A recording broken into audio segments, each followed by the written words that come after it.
Hello everyone and welcome back in the new session. Today we are going to see the motion of a projectile particle. We are going to understand various aspects related to the projectile and its motion and the various related terminologies. So let us move ahead and understand what exactly this projectile is going to be. So here, as we know, whenever a particle is been fired or thrown in the x direction, the particle moves in x direction. Whenever we throw a particle in y direction, it will move in y direction. But there are certain conditions in which neither the body is going to fire in x direction or y direction. It will be having certain inclination with respect to x axis. Is it okay? So in this case, whatever path is going to be traced, neither it is going to be along x axis and neither it is going to be along y axis. It is the another path which is been traced. And one more thing to mention here, it is not even going to trace the path along the initial velocity direction. So the path will be always under the influence of two velocities, that is x and y direction velocities. So initially you can see I am going to fire a bullet and the inclination of the bullet with respect to x axis is equal to alpha. So in that case, let us understand how that particular particle is going to travel its own path. Is it okay? Here initial velocity is inclined, and we know what is to be done with any inclined parameter. It is to be resolved into two mutually perpendicular components. So here u cos alpha is going to give you the velocity in x direction and u sin alpha is the velocity in y direction, and the particle is moving combiningly in the influence of the two velocities, that is velocity under x direction and in y direction. So let us see how this particular particle is going to be projected. So here it is going to trace the path from 0 to O to A, and after that here obviously no need to say the velocity of the particle is going to be 0, and then it is going to move further and it is going to land at certain place. Is it okay? So this is the path which has been traced by the bullet, which is inclined at an angle of alpha. Is it okay? So this is what is the trajectory of the bullet. So let us understand few more things in detail related to this particular projectile motion. So here first is the point of projection. So this is the point from which the bullet will be fired or the particle will be fired. That particular point is called as a point of projection. So technically it has been said the point from which projectile is projected into the air. Here just for the understanding sake, I have shown you an example of a gun and a bullet. This can be a ball, this can be any object in this which will be thrown with the inclination of alpha with respect to x axis. So first is point of projection, the point from which we are going to project a particle in the air. Second is the velocity of the particle, the velocity with which the particle will be projected, that is called as a velocity of a particle. Is it okay? So here you can understand the muzzle velocity of the gun is going to throw the particle in the air with certain initial velocity. So that velocity is called as a velocity of a particle. Next is angle of projection. As I have told you again and again that this gun is been placed at an angle of alpha with which this gun will be firing a bullet. So that angle is called as a angle of projection. Technically it is said angle with which initial projectile velocity with respect to the horizontal, it is always denoted by alpha. Second is point of landing. So when the gun was being fired, it has traced this path and landed at this particular position. So this point is called as a point of landing. Next thing which we have to understand is the trajectory. It is the path traced by the particle while it is in the motion, and it is always a parabolic path. Next is time of flight. So when at certain time the gun was being fired, it will trace this path and land at this particular position. So total time taken by this particular travel of a bullet is called as a time of flight. Horizontal range, it is the horizontal distance between the gun or point of projection and point of landing. Is it okay? So it is denoted by R. Got it? Next is the maximum height. So when the fire was happening, the bullet moved up to a maximum height where the velocity became equal to 0. So this is what is the maximum height. So you can understand here, as far as horizontal range is concerned, it is always measured in horizontal direction, and maximum height is measured in the vertical direction, and rest of the thing, that is velocity, angle of projection, both are inclined at an angle of alpha. So these are the various terms which we shall be using every now and then when we shall be dealing with the projectile motion. So let us move ahead and understand the other remaining part and how we have to analyze the motion of a projectile particle. So here you can see the same figure you are watching here. Gun was here, bullet will be fired with the initial velocity, the gun is inclined at an angle of alpha. As the velocity is inclined, it has been resolved into two mutually perpendicular components, u cos alpha and u sin alpha. So everywhere we are going to use the kinematic equation of motion for studying the projectile motion. So here, in order to find out the motion in horizontal direction, so basically instead of learning the things in the inclined direction of alpha, we are going to conveniently convert into horizontal and vertical direction. So first of all, we are going to see the motion in horizontal direction. So if a particular velocity is here and final velocity is equal to u plus at. So here Vx will be the velocity, final velocity in x direction, ux is initial velocity, and ax is the acceleration in horizontal direction. From the example you can understand the body is moving actually in this direction, so velocity and acceleration is in this direction, but as far as this direction is concerned, there is no any acceleration present. So that's why we are going to put it ax is equal to 0, and you know initial velocity in x direction is how much, u cos alpha. So Vx is equal to u cos alpha plus 0 into t. So we have final velocity in x direction is equal to u cos alpha. Call it as equation number 1. Second kinematic equation, s is equal to ut plus half at square. We are talking about the horizontal direction motion or horizontal parameters. So displacement in x direction, initial velocity in x direction, acceleration in x direction. As I mentioned, acceleration is equal to 0 in x direction. So substitute the values. So displacement in x direction is equal to u cos alpha into t. So we have studied the motion in horizontal direction. Let us study in the vertical direction. So again v is equal to u plus at. Here we are talking about y direction. So vy is equal to uy plus ay into t. So final velocity in y direction, initial velocity in y direction, acceleration in y direction. Acceleration is in y direction. So here we encounter the gravity. So acceleration is above or against the gravity, so it will be minus.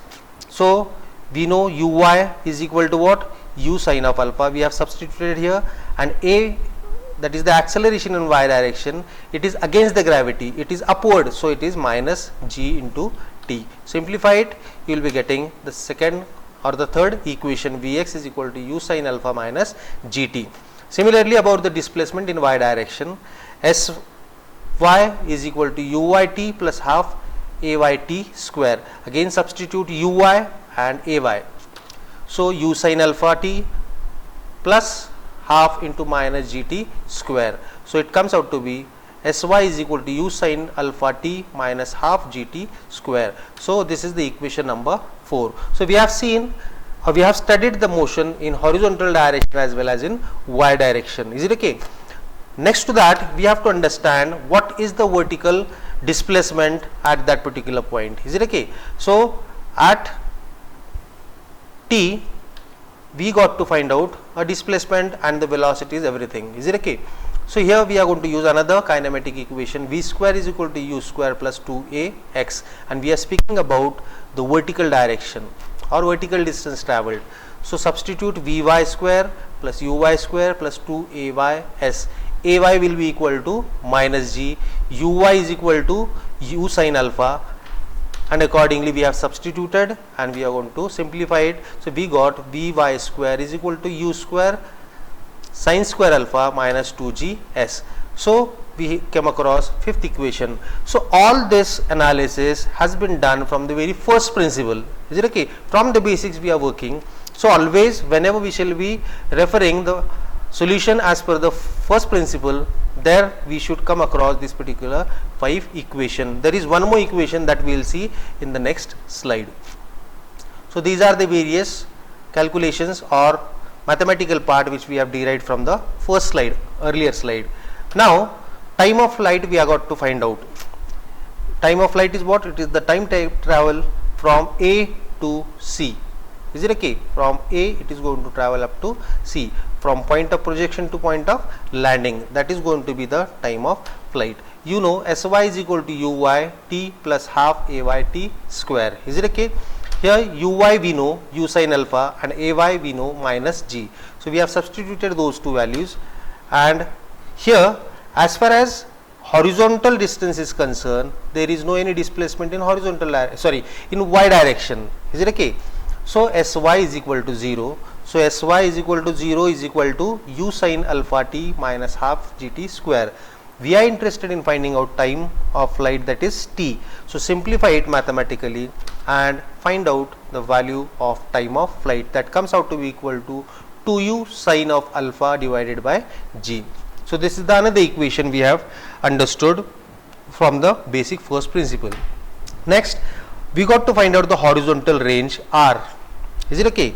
Now here from A to C the horizontal distance will be Sx is equal to uxt plus half ax t square.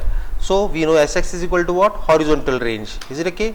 So r is equal to u cos alpha t plus half 0 t square, because acceleration in x direction is always 0.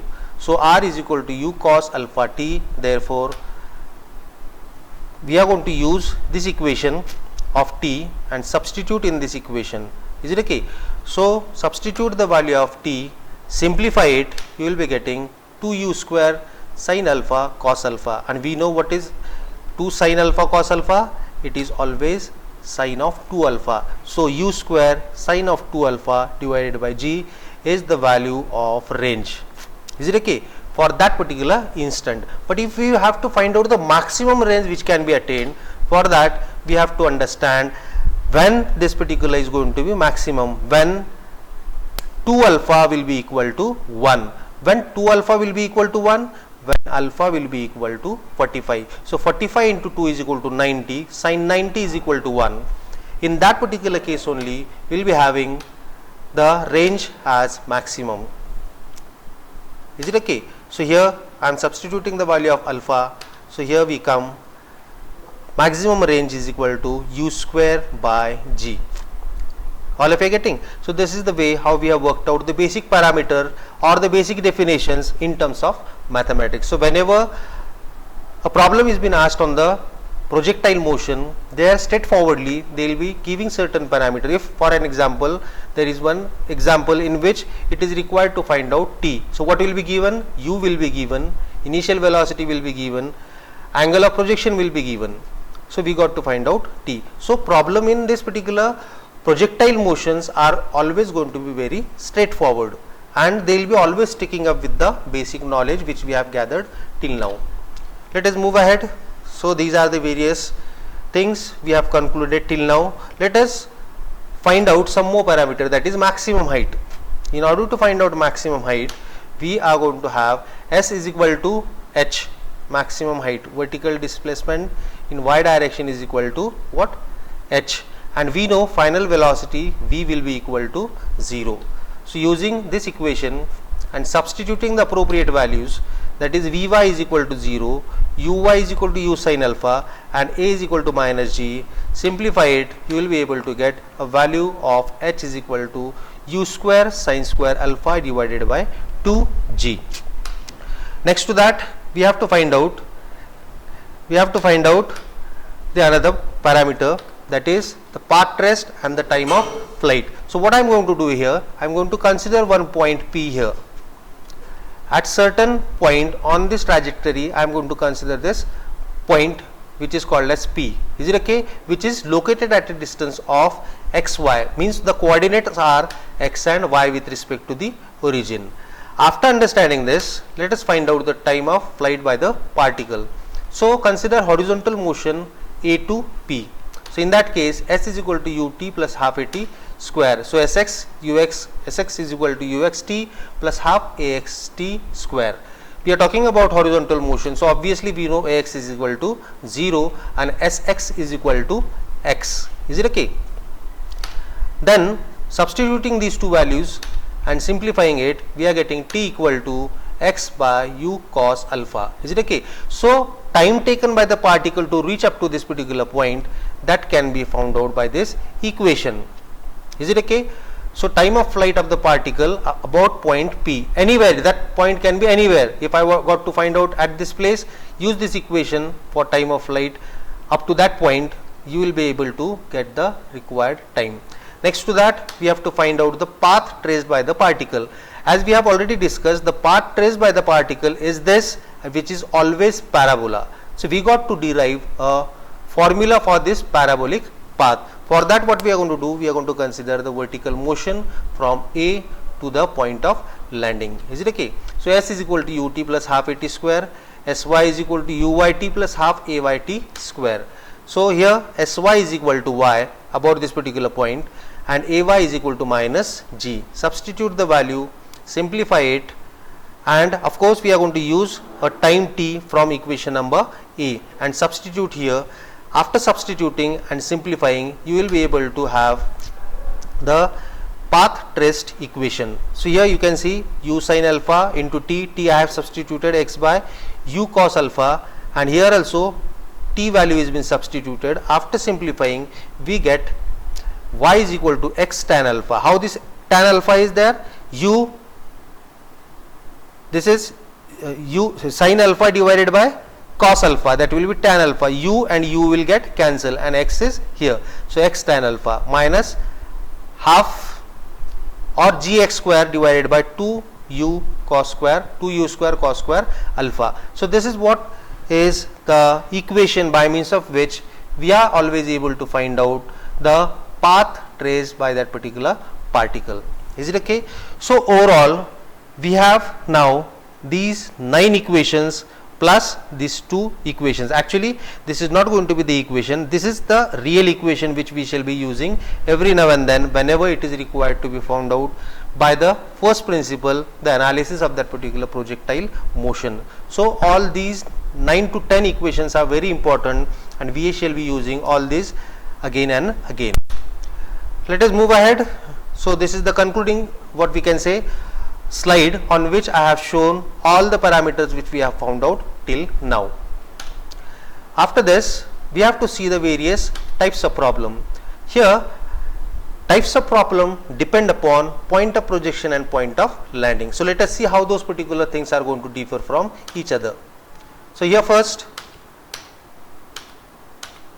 point of projection and point of landing are at the same level.